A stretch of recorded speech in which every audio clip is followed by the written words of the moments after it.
I think at some point we're going to work through some of the resistance here, shake out some of the new speculators that may have just entered the market.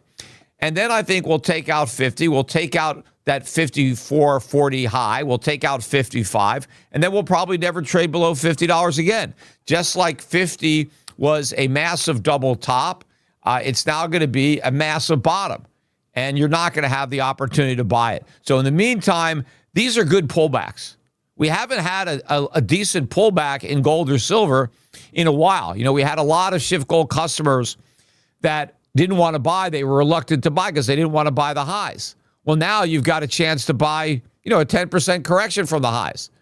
Instead of being scared by the correction and thinking, oh no, the bull market is over. Yes, that's what the correction is designed to do. Shake your confidence, right? In bull markets, all the biggest moves are to the downside. And gold has had much bigger drops. Silver has definitely had much bigger drops than it had rallies. And that's a clear sign. These big drops are designed to scare you, to shake people out. And one of the reasons that the drops are so big is people are panicking to get out. Right? You get a wave of selling. And that's what's happened. The smart money that is riding this bull for the long run takes advantage of the decline. And in fact, the shakeout has been bigger in the mining stocks. If you look at the GDX, based on where it closed this week, it's down 15.3% from its high a week or two ago. And the GDXJ is down 16.7% from its high. And of course, a lot of stocks are down more. Just about every silver stock is down more than 20% from its high, which means even though silver is at $48.50, the silver stocks are in bear markets. Why should that be? Why should silver stocks be in a bear market at $48.50 silver?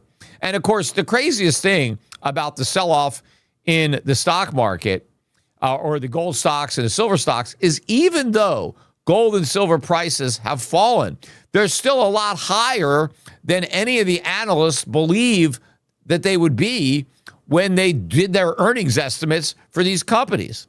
So even though the prices have come down, the stocks are still very cheap. And gold and silver, they're not going to stay down. These aren't permanent declines. But even if they were, gold and silver mining stocks would still be very cheap at the prices they were before they dropped. They're even cheaper now. But of course, gold and silver aren't going to stay down. They're going to keep going up. But there's so much fear. There's so much nervousness and uncertainty and doubt, right, in the market that is very healthy, right? The only market where you see just absolute conviction, nothing can go wrong, you can't lose, I'm not scared of any decline, I'm just going to hold, that's in crypto, right? You have extreme conviction, no fear at all, nothing but greed and certainty. An absolute fact, I can't lose if I own Bitcoin. Bitcoin can only go to the moon, right? It can't even go halfway to the moon. In fact, it's going to pass the moon and leave the solar system.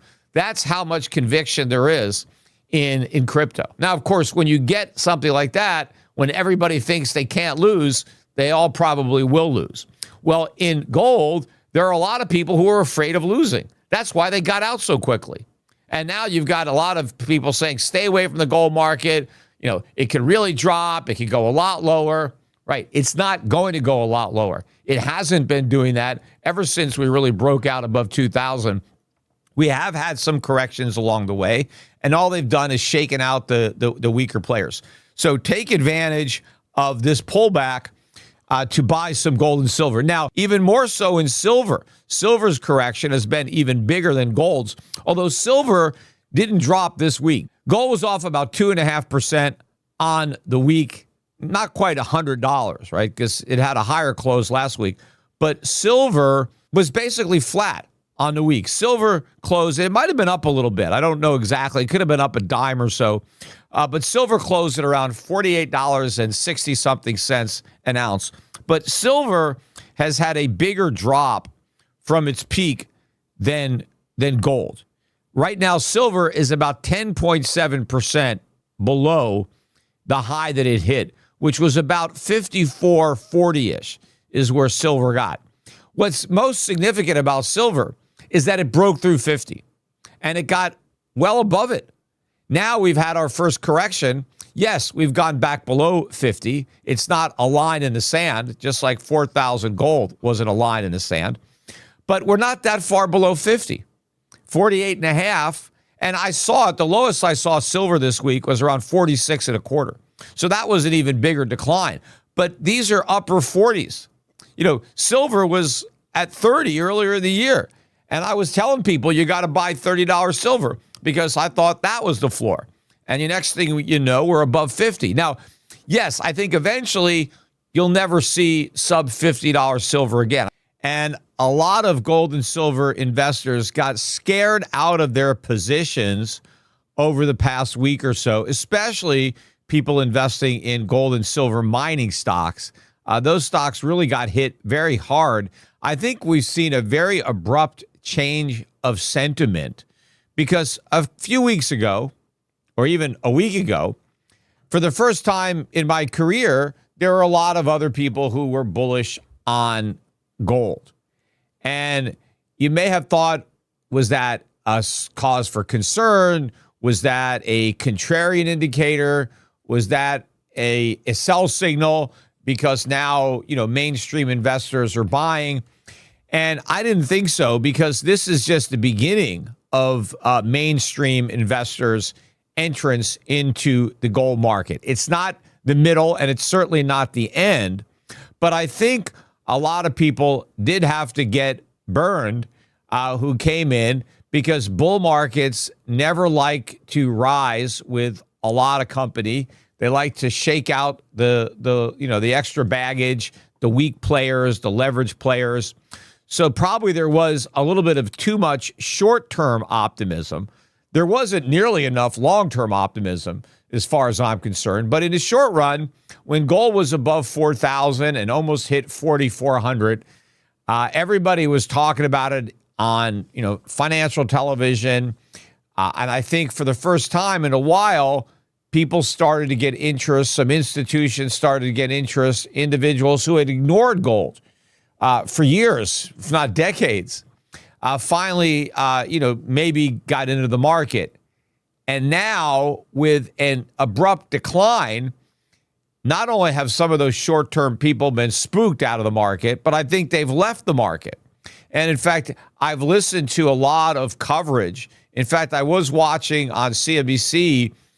There was a lot of bullishness on this show, Fast Money, for gold, leading up to that big run up to near 4,400. And I watched the show the other day, and everybody agreed gold was going a lot lower. At a minimum, they think gold is going to 3,600, which is 10% below where it is now, because gold still closed the week above 4,000. I mean, barely, maybe by a couple of bucks, but that doesn't look like a market that's about to implode to me.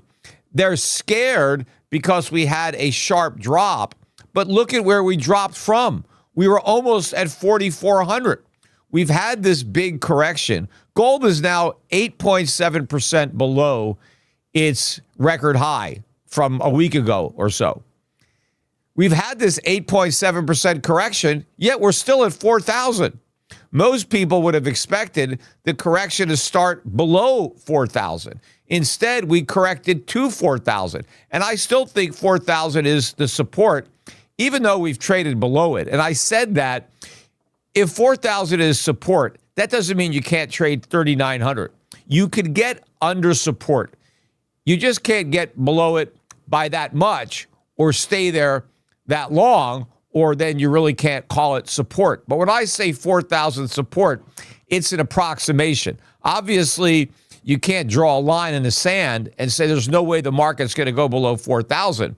Because if you think that, of course, it's going to happen because people will get long and they'll put a sell stop at 39.99 thinking, they can't get hit. And so the market would go and take those stops out. So when I talked about 4,000 support, it was a range near 4,000.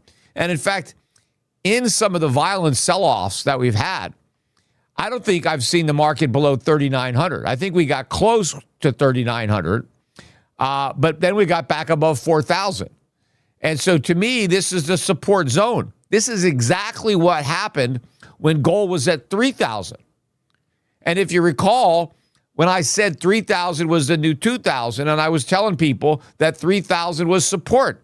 Yes, we traded below 3,000 on several occasions while I said it was the support. But then at some point, it took off and never traded below 3,000 again.